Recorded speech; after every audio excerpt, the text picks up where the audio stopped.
Hello, welcome to the Lewiston Tribune podcast. This is episode number 55. I'm Matt Baney, managing editor of the Tribune, and welcome to the Junior Stockwell studio.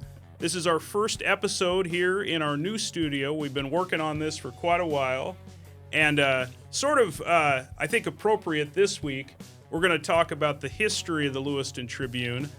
Just earlier this week, we celebrated the Tribune's 133rd birthday. The first issue of the Tribune was on September 29th, 1892. And appropriately, I'm joined by Butch Alford, president of Tribune Publishing Company, and Nathan Alford, the editor and publisher of the Tribune and the Moscow Pullman Daily News. Thanks for coming, guys. Well, thanks for having us. The Alford boys appreciate the invitation to number 55. Very good. Sweet digs, Matt. Oh, as though you had nothing to do with this. Yeah. You know, Nathan, we've worked quite a bit on getting this all together, and boy, it looks pretty good, doesn't it? Yeah, it's fun. And I guess the name, the Junior Stockwell Studio, how did we come up with that? Junior Stockwell was one of my kind of early inspirations at the Trib. He ran me through the press hall and taught me how to run the old Goss Urbanite. But Dad and Junior go way back. But just talk about good, tough, honest, kind people. He was a heck of a pressman. And this is this used to be the break room where the pressmen would take their breaks and, as you put it, play cards and smoke cigarettes. This had more smoke in this room than Hiroshima did. Well, so the Tribune, we just had our birthday, 133 years. There's so much history. And you fellas, of course, are the descendants of the original owners and publishers of this newspaper. That's right. Butch, right. could you maybe give us a rundown on kind of the history of how the Tribune came to be? Well, I'd be pleased to, Matt. It reminds me that everyone has a story. David Johnson, longtime 4-decade reporter and columnist at the Tribune, had a feature called "Everyone Has a Story" that ran once a week, and names were picked at random out of the phone book. And truly, the bottom line of David's reporting was that everyone has a story. Well, every business has a story, and the Tribune tries to chronicle all that. We're well familiar with the Tribune's history, but everyone has a story on the business line. The Tribune certainly does. Two Alford boys grew up in Texas. They were Albert H. Alford, my namesake, and Eugen L. Alford, the younger brother. They both grew up on a hardscrabble farm in Texas, and Nathan has been in the neighborhood of that. I have not. Those two boys went to college at Washington and Lee University in Lexington, Virginia, a place where I almost went to school. And they decided that following their education, they wanted to start a newspaper. Albert, first out of school, graduated from Washington and Lee, and he went on to the St. Louis Post-Dispatch as a reporter. And he waited for Eugene to finish school a couple years later, and they then met in Portland, Oregon.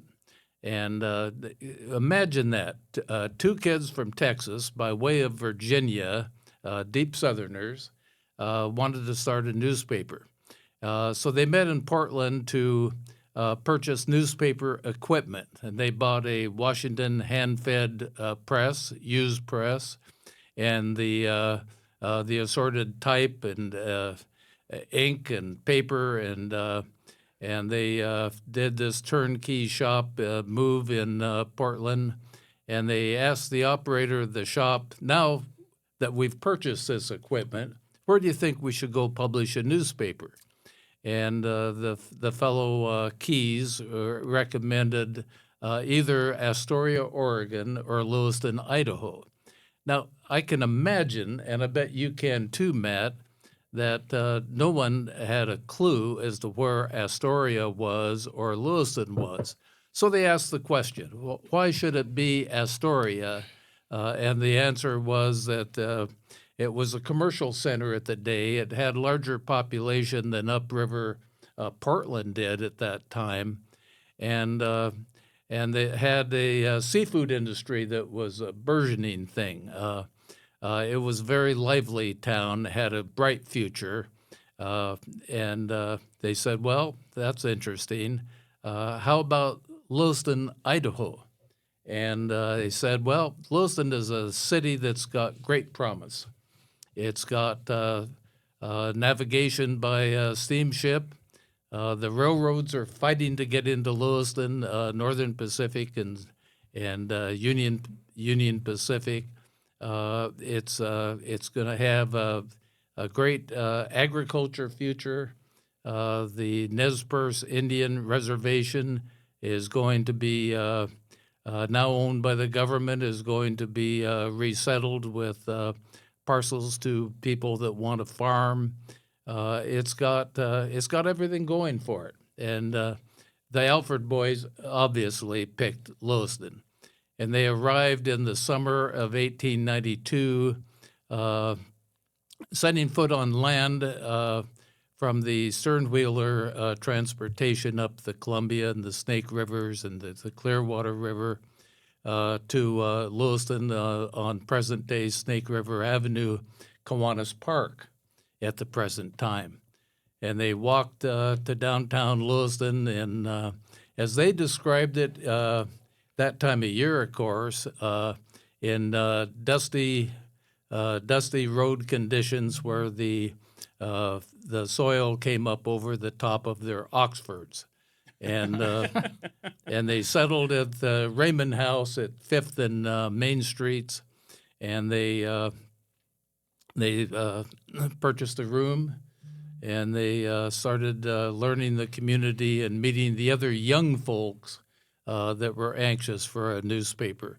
It was at that time that they realized that Lewiston had another ongoing newspaper called The Teller, and they didn't know that. They thought they were starting a startup newspaper by themselves. Well, they went in competition with The Teller with that first 4-page Tribune on September 30th, 1892, and the rest, I guess, is history.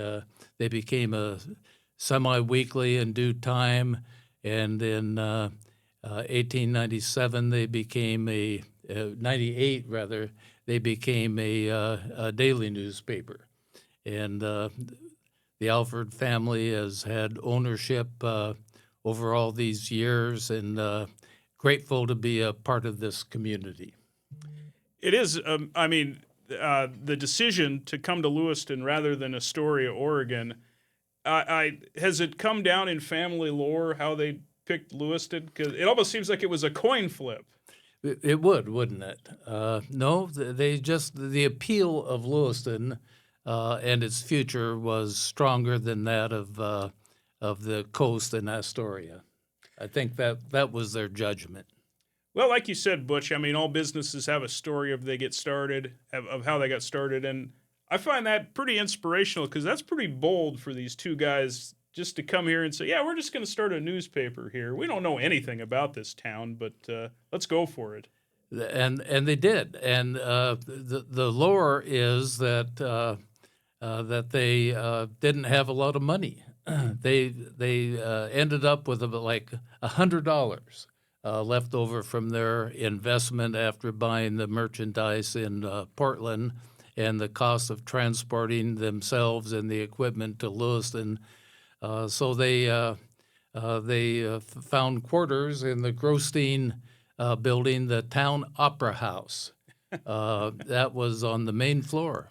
Was their first of 7 offices in here in the valley in Lewiston and Clarkston.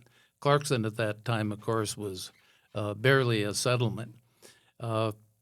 They published that first newspaper and moved on from there. They did borrow a lot of money from friends. They ingratiated themselves to other young men. My feeling is that the young men in this town at that time in the 90s were similar to the Alford boys of willing to take a chance. And they had the Vollmers and the Kettenbaugh and names that are pretty famous in Lewiston history. They borrowed some money from them to keep going and to invest in hire staff, and they paid it all back. Mm-hmm. Did you ever have a chance to meet either Eugene or Albert? Well, my namesake Albert died before I was born in 1938. Albert died in 1946, so I was 7, 8 years old at that time, and I well remember him. I remember visiting him in the old Tribune quarters on 4th Street in downtown Lewiston, and patiently would sit in a hard wooden chair and watch him at work at his desk.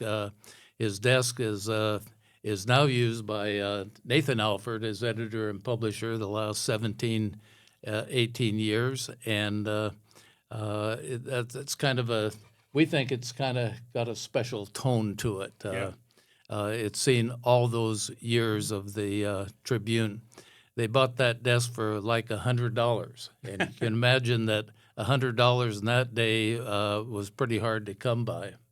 What was your impression of? I'm sorry, was it Eugene or Albert? It was Eugene. Eugene. What did you, as a 7-year-old, what did you think of him? Well, I thought he was kind of cool. He had a mustache that I tried to grow unsuccessfully, I thought, at our 100th anniversary, while Nathan copied Albert's signature mustache. He chewed on cigars, and I never saw him with a lit cigar, and that always was a curiosity item to me. I would sit and wait for Albert for Eugene, grandfather, to give me a penny so I could go in the business office and spend a penny and get a gumball out of the machine that was on the wall there. He was a quiet fellow. He was short and an interesting personality, hard worker, obviously, but he never, and he was the business guy.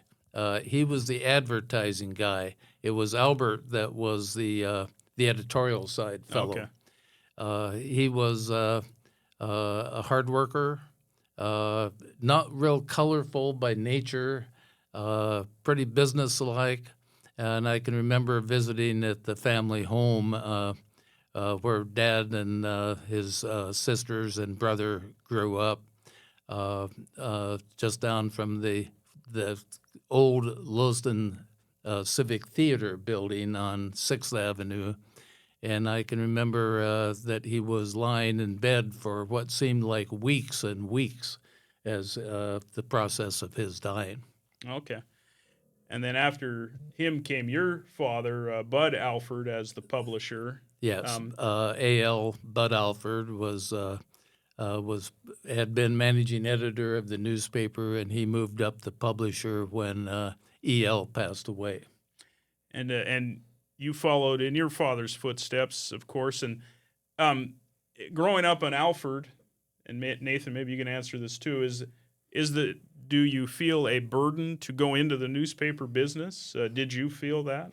I never felt a burden, but early on, I thought this is what I would like to do. My interest was in the news side in particular, but the total newspaper as a center, as a focus of business in the inland Northwest. So I never felt that I was called upon to have to go, but I always had a desire to, and I let Bud, my father, know that. When I went to college, I chose the University of Oregon because it had an outstanding journalism school, and the plan was that I would return to Lewiston after college graduation in 1960, and 60 and 61 served in the U.S. Army, and then I would return to to Lewiston, and I would spend a year or two on the news staff, which I did, of course, and then head off to another newspaper to get a little seasoning and something other than the hometown Lewiston Morning Tribune, as it was known at that time. That was a good plan, but it was interrupted in 1967 when Bud Alford had an unexpected death, took a fall, had an aneurysm, and passed away. And you immediately became a publisher at that point. Yes, I did, and it was, I thought, a logical choice. It might have been the only choice really in the family, but I was startled by it, of course. I can remember one evening going by the Alford house and having a gin and tonic with Bud Alford. And I related that it was after work on a Friday evening that we're taking the boys and Nancy, my wife, and we were driving to McCall, where a year before we had purchased, with other friends, a small log cabin. And it was that night, after being in bed around 2 in the morning McCall time, when I got a phone call. We didn't have a phone at the cabin, but the next door neighbor had gotten a phone call from my brother Chuck, who was advertising manager at the Tribune, and related that Dad had had a health-threatening accident. And anyway, I was 29 years old and became editor and publisher without really a formal introduction to the job. Mm-hmm. Let's put it that way. Yeah. Your dad wasn't there to kind of teach you the ropes of it at that point. And so were you must have been somewhat intimidated stepping into that role. Well, I was intimidated. I was more than intimidated. I think I was challenged. I felt a personal challenge to do my best, and hopefully that would be good enough. So that's 6 decades ago. Nathan, did you what sort of family burden did you feel to go into the newspaper business when you were a youngster? I think the heaviest burden I felt was a regular question when I'd be having sleepovers at friends' homes and over peanut butter pancakes at the Harris house or something. Someone would say, "So, Nathan, are you taking over the newspapers one day?" And I would have a bite and say, I don't know. That was about it.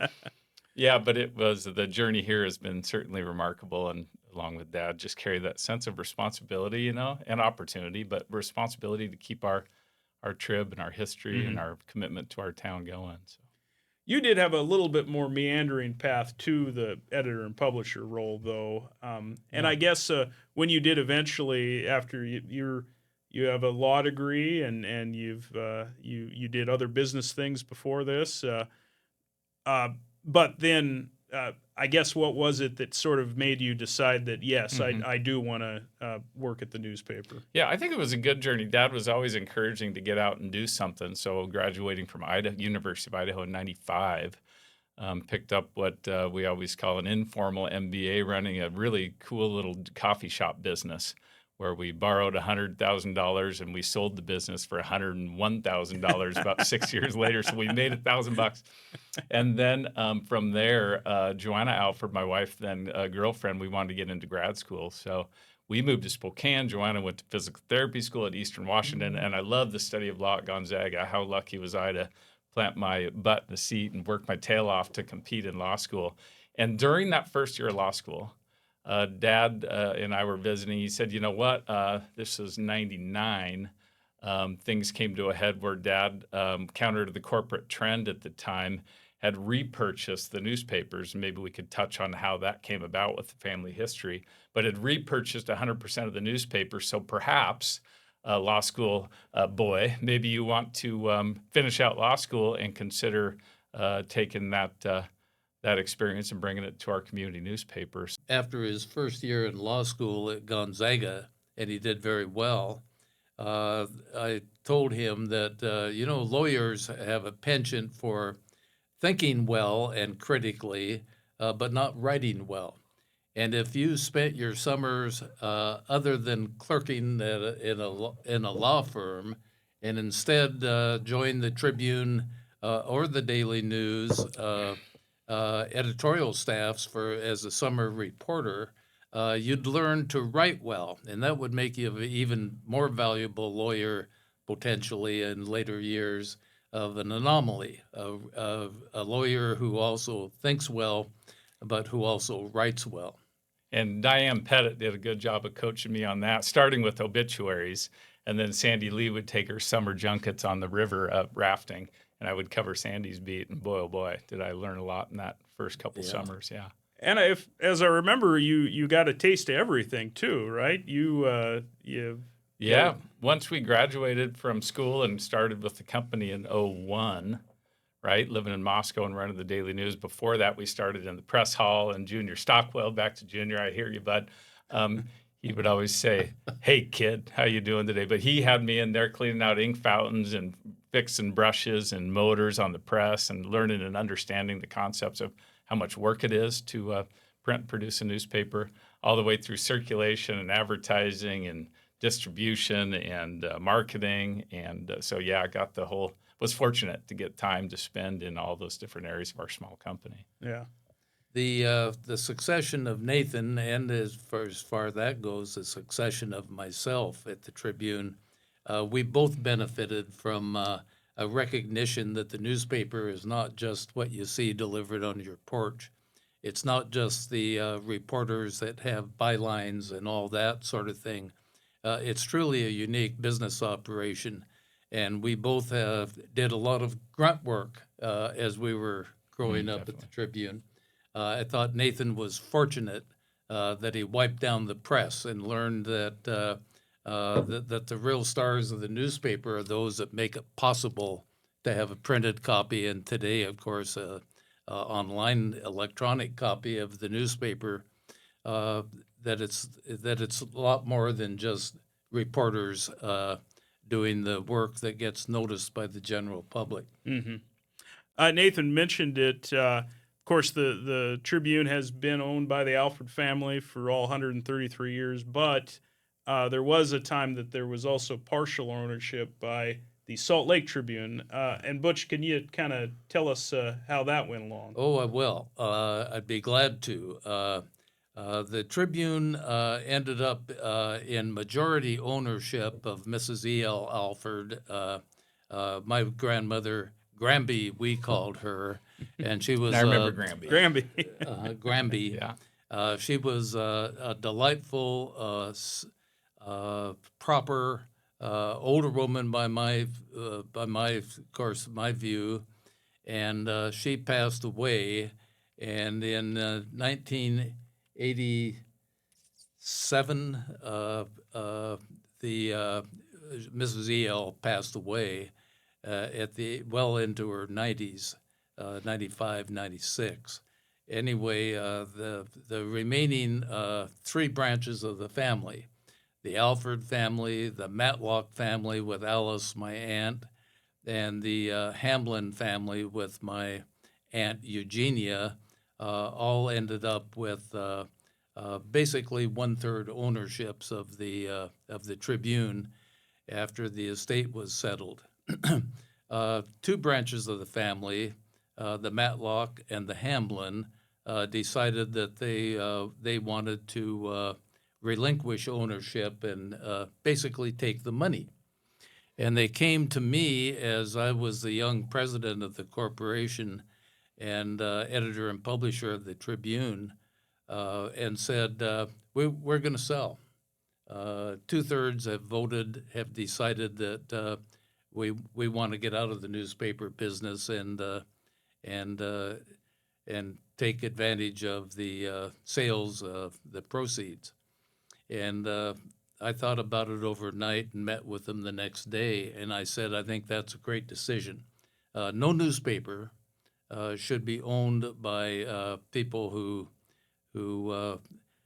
basically want more money out of it, and so I said, I will help you sell. And however, my sister-in-law and I will retain our 1/3 ownership. I was fortunate that the wife of the wife of my brother Chuck, who had passed, would agree to help me by retaining 1/3. So we put the newspaper on the market, and the plan was to sell to the highest bidder. And the highest bidder was Howard Publications of that day, which I personally did not favor. Nothing against chain ownership of newspapers, group ownership, but they're not represented locally. If the subscriber has a complaint, he can go to a hired publisher and of the Tribune and say, I got a complaint. But it's not the same as going to someone that lives here locally and is invested here locally. So while the chains were all bidding on the Tribune Corporation and ownership of the Tribune and the Moscow Pullman newspaper, then called the Idahonian, I pervade the ranks of Western newspaper operators and came up with 3 ownerships that I would favor for the community that would own 2/3 of the newspaper. Our good friends at the Salt Lake Tribune, the Gallivan family, was interested. And so long story short, shorter than I'm making it anyway, we had a corporate meeting in the Tribune conference room, and the Alfords and the Matlocks related that the Howard boys were coming in on the 2:00 flight, commercial flight, their private plane. And I said, well, great. And that's a handsome figure. And I've asked a favor of you. I have lined up that some of you know the Gallivan interest in the Salt Lake Tribune, called the Kearns Tribune Corporation in Salt Lake City, to meet the price of the Howards, and instead slip them in as the 2/3 owner of the Tribune Publishing Company. They said, well, that would be very awkward. They're almost getting into the airplane to come here. I said, well, that's no problem. I know the Howard boys well. I'll call them on the phone. Oh, they said that's not necessary. Anyway, long story short, they agreed that Salt Lake Tribune corporate ownership would take 2/3 of the Tribune, and and that developed successfully. And we had co-ownership with the Kearns Tribune Corporation, and it worked very well. They did not, as other chains would and as Howard Publications would, stick their nose into great details of the Tribune. We operated independently, and in 1898 had the opportunity to purchase the Tribune back. I'd be 1998. 1998. 1998, yes. So anyway, that's what developed. We purchased got financing and had, by selling Kearns Tribune stock, I had a handsome down payment of, amounted to $16 million at that time. And we repurchased the Tribune and the Moscow Pullman newspaper, the Daily News, as well as the Whitman County Gazette Weekly in Colfax, Washington, a historic newspaper, and the operations of a weekly newspaper and a shopper in Sparks, Nevada. So anyway, that took place on March 31st, 1998. And I guess your motivation in purchasing the company back from Salt Lake, why was that the right move at the time for you? Well, the Kearns Tribune Corporation had been purchased on a friendly, we'll come back and resell it to you 5 years later The purchase was by TCI, Telecommunications Incorporated. The Kearns Tribune had an ownership stake in TCI, which at the time was the cable TV provider in Lewiston and Clarkston, ironically. Good people, and negotiated with them to repurchase. I felt that the odds were that the Salt Lake Tribune ownership would not last into the future, the next 10, 15, 20 years. As it developed, it didn't. And that it was opportune time to go to the ownership, TCI, and say, hey, look, you've got the Salt Lake Tribune, that's the flagship, that's the big profit producer. It's the ownership banner is carried by them. You don't really care all that much about Lewiston, Idaho, Moscow, Pullman, etc. Let's make it easier and simpler for you, and I will purchase those newspapers. They agreed, fortunately. And the president of the company said, we appreciate your interest. It makes all kinds of business sense.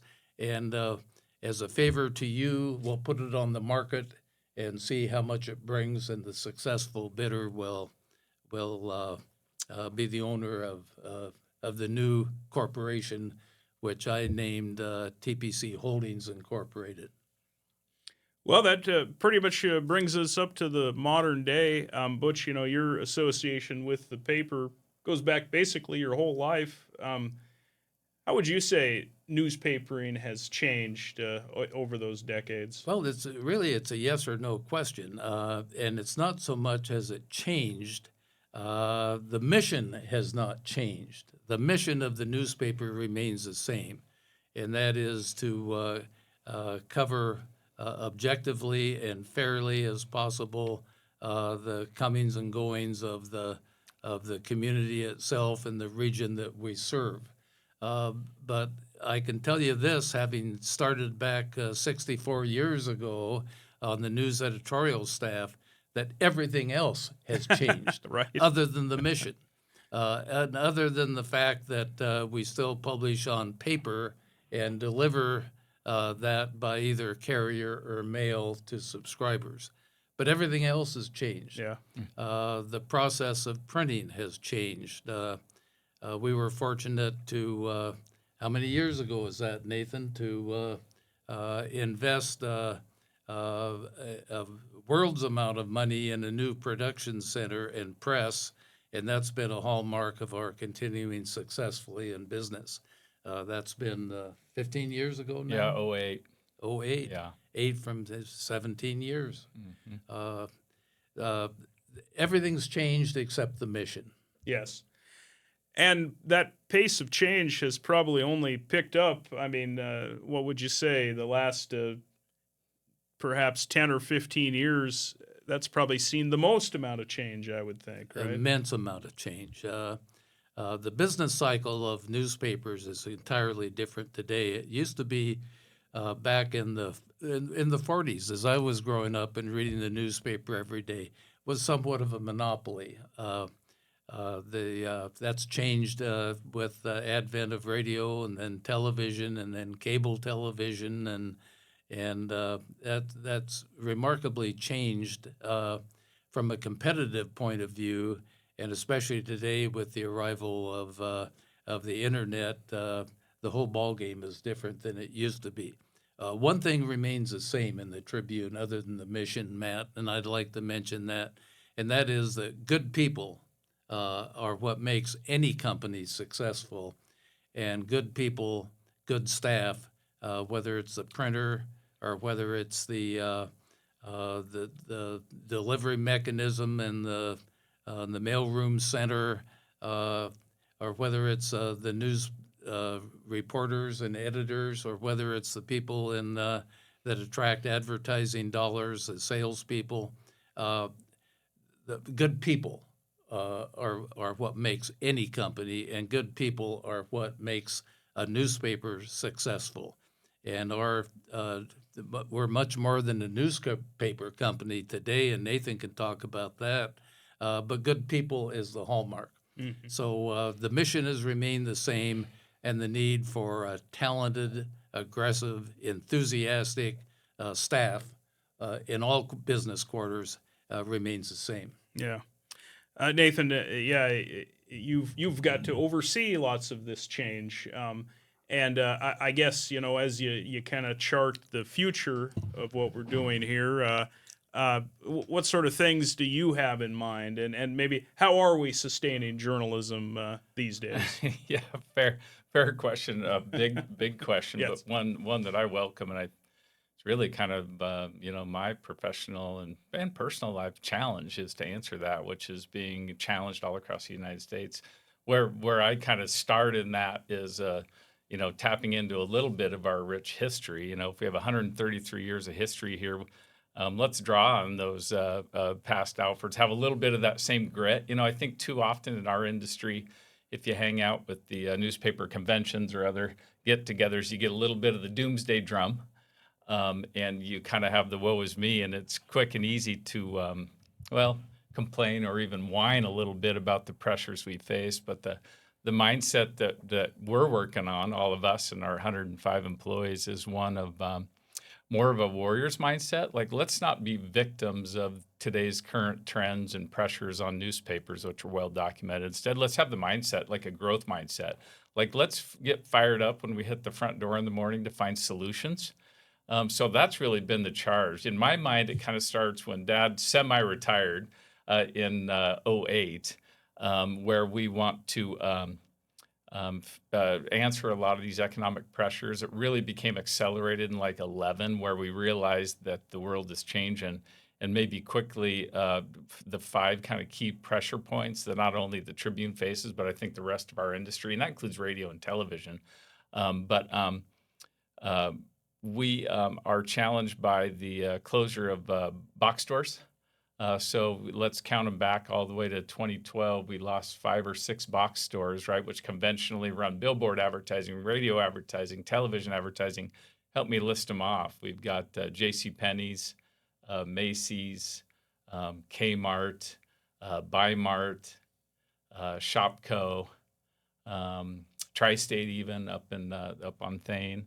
And as those moved away in 2012, that created a lot of top-line revenue pressure. So it's up to this 4th generation to figure out how to solve that equation. And then if you look at the more contemporary challenges, like the monopolies of Google and Facebook, hanging out with the publisher down in at the Times-Picayune in New Orleans, her team and the rest of the greater media scene are sensing that have estimated roughly 85% of that local ad dollar, which in 1980 or 90 would have been 100% here, where that pie would be here. Now, roughly 85% of that pie has now moved to what we're calling monopolies. So add the closure of the box stores, add the Google monopoly, and then if you look at the challenge on what I kind of objectively define as the war on truth, right? So now we in today's world oftentimes get in a mindset of where we prefer a particular news channel rather than PBS watching the Nixon case on PBS where we all watch one channel. We're now all watching different channels. So we have an MSNBC fan, a CNN fan, a Fox fan. Help me with that. Or you even have the Google algorithm, which serves up a certain type of headline that it knows you'll agree with to click more on it, but called that kind of that decline of the war on truth. What is the truth? We could talk about that. And then another one is just the cell phones in our pocket or in our kids' pockets. Are we more distracted than ever? So we choose to spend our leisure time looking at devices in different ways, or heading home and watching Netflix, or relaxing with Instagram when you get home for 15 minutes before dinner. That leisure time is being spent differently.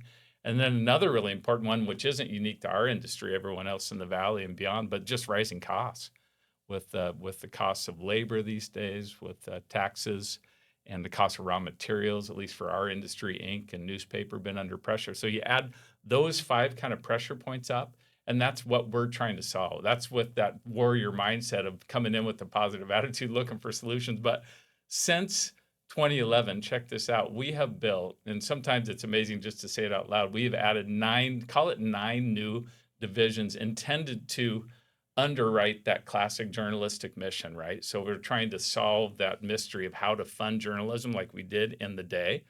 And in 2011, we started a free distribution magazine, kind of an alt-weekly style magazine called Inland 360, now being distributed on WSU's campus, on the University of Idaho campus, a great comprehensive regional calendar, free to everybody. That's been one of those plays. And then in 2017, we realized with the investment in the printing press, if we're going to have our stuff together, we've got to get a viable direct mail service out of here, so you can print under our roof and you can mail out of our underneath our roof. And we trucked to Spokane, so we started a company called Today's Mail, and that's a mouthful. And then in 2018, and this one is adventurous, we're inspired to work with local landowners and create a Gander digital video billboard network. So it's the first animated video billboard network in Idaho. So we can spend our money on all the different channels on Lamar. What if we also had a local solution to outdoor advertising, so now called digital out-of-home advertising? So we started that. We're now on our 10th screen, and we're adding our 11th and 12th screen in the next 6 weeks in Moscow. So we're growing that network. So we're in Lewiston and Moscow with plans to expand. Again, all of these to underwrite journalism, right, to soften those 5 pressure points. And then another one was in 2019, again, back to the investment that Dad and General Manager Wayne Hollingshead made in 2007, is to take advantage of that commercial printing press. So long story short, we purchased and partnered with a cool little company in Spokane Valley called Griffin Publishing. We migrated all that business down and basically partnered on a large book of commercial business to bring it to keep folks employed in Lewiston. And then in 2021, check this one out, we while we were up visiting with clients of the folks we inherited at Griffin Publishing, we discovered that some of those partners were doing some printing on medical device material. So we're now printing medical devices in downtown Lewiston for a company owned and operated by Johnson & Johnson. So we're actually in the medical device manufacturing industry now, again, to underwrite and find creative ways to keep paying our journalists to meet our mission. And then in 2024, continuing on that, so this is number 7 of hopefully innovative and successful business startups, is a company called Revolve Print and Pack. And Revolve Print and Pack, we know how to handle paper. We know how to put ink on paper. What if we were the first company in the United States to retrofit an offset printing press and to provide paper solutions to the packaging industry? So Bezos is going to close down our box stores, right? If Amazon's going to create that pressure, how do we go to that party? How do we get on the dance floor with that particular growing e-commerce industry? And we're now creating branded, all recycled, eco-forward, regionally made, all recycled void fill for the e-commerce companies. And we could list who those are, but some regional ones. One of our hallmark ones is Northwest River Supply in Moscow, Idaho. Anyways, would love to tell you about that, but we're reading the tea leaves. If you look at the state legislature, oftentimes the single-use plastic, the air pillows that come in those are starting to be outlawed. So if we could be starting to be ruled out through legislation, because that single-use plastic lands in lakes and rivers and oceans, are going to all recycled, like fiber products. So we're offering branded void fill. And then we're also doing gift wrap and a bunch of different crazy things on that all recycled, all curbside ready product. Anyways, that's another mouthful. And then here's another one. In 2025, current year, we're taking a page from a playbook, national playbook, where we got a lot to learn, where we build a nonprofit, not to be confused with the Tribune ever becoming a nonprofit. This is a secondary legal entity recognized through the IRS as a 501c3. So we're partnering with regional newspapers to start, namely with the Hagedorn newspaper group up in Coeur d'Alene, on building what we're calling the Inland Northwest Journalism Fund. And that has all sorts of potential where we can keep our community together, focused on making sure we have that constitutionally recognized reporter at City Hall, at the state legislature, at county government, telling the fun stories from the ball fields or our families. But we're trying to also invite, beyond just hustle on the business side, a nonprofit solution to help us, cover some of our salaries to keep that old mission going. And then even more fun, I think we're sitting in it right now because we're launching tomorrow a newscast led by Keith Havens. Have you heard of Keith? We all have. We know yes. Keith Havens. Anyways, Keith has been so kind and willing to partner with us on coming up with the newscast. So, man, people 45 divide, right? You have people that 45 and older who probably prefer the legacy newspaper. And you have folks on the other side of that 45 divide who are on the tele devices, who are on the phones. So we hope to be relevant and informing to meet that original mission, regardless of platform. Yeah. You know, if you dwell just a second back on Albert and Eugene Alford, young Texans coming to Lewiston, deciding to start a weekly newspaper here, finding that there was a challenge in particular with an existing Lewiston teller serving the region and serving it well. What a challenge that was, and what a gambit they made to come to Lewiston, and here 133 years later, through successive family ownership and now employee ownership, that the challenges are so unique. Nathan has described them well. I think it's very fortunate that the fourth generation Alford family has got a dynamic leader that is looking at ways to invest in profit-making divisions that can underwrite what we think is quality journalism. And I bet the Alford boys, Eugene and Albert, would be shaking their head, and perhaps they are, and saying to themselves, "Boy, we had a real goal to meet that was a high goal." I don't know that they would look at today's situation and say that this situation today and the challenges and the divisions that we've started to underwrite journalism is a bigger accomplishment than even they made back 133 years ago. It's a remarkable story. And the rich history provides inspiration, but it does nothing to guarantee our future, right? So we've got to have our dukes up and get innovative and be, hardworking to keep that going. So the Tribune, Nathan, is one of, and the Daily News, let's not forget them. These are two family-owned, employee-owned newspapers that is rather unique in the country today. By latest count, and this comes from the Seattle Times, the Blethen family, there are 1,400 newspapers published this morning, digital and print, dropped across the United States. Of those 1,400, only 86 remain independent, like our couple of newspapers here. So if you look across the United States, we're in that minority class of still answering as community-owned newspaper to our town directly versus the once-removed board of directors and the 13,000 plus corporate-owned newspapers. Well, it all reminds me of a saying that I've heard Butch say. I think I've probably heard Nathan say it too. Is we make money so we can print newspapers. We don't print newspapers so we can make money. And how long have you said that? Has that been? Have you said that forever? Well, it's close to forever. It's close to forever, and that's an important distinction. When the only quibble that the Kearns Tribune folks had when they were our majority business partners was, wouldn't you like to make a little more money? Profit should be larger than it is. And my reply to them would be that we recognize that we're not as profitable as others because we put it back into the community. And we're going to continue that. And they allowed that to happen. Well, fellas, thank you. Like you say, I mean, newspapering has always been interesting. It's probably more interesting than ever now because of the challenges. And as you said, Nathan, there's no guarantees, but we're in there fighting, aren't we? Yeah, and all of our readers are making a big difference. Thanks for supporting and reading. We got this. That's right. Yeah.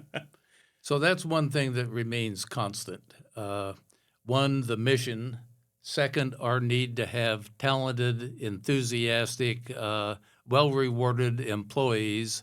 And third, that we need our readership. And I learned at the age of, 6, 7, 8, that the most important thing is the audience that we serve. It was well pointed out to me, Matt, that the Tribune is a company that's owned by the Alfords, but the newspaper is the community's, and we live by that every day. We just are the occupants of the Tribune, giving, we hope, good public service. Well, it's been fun, guys. Thank you for joining. And thank you for listening to this episode of the Lewiston Tribune podcast. We'll be back again next week with another new topic. And until then, have a great day.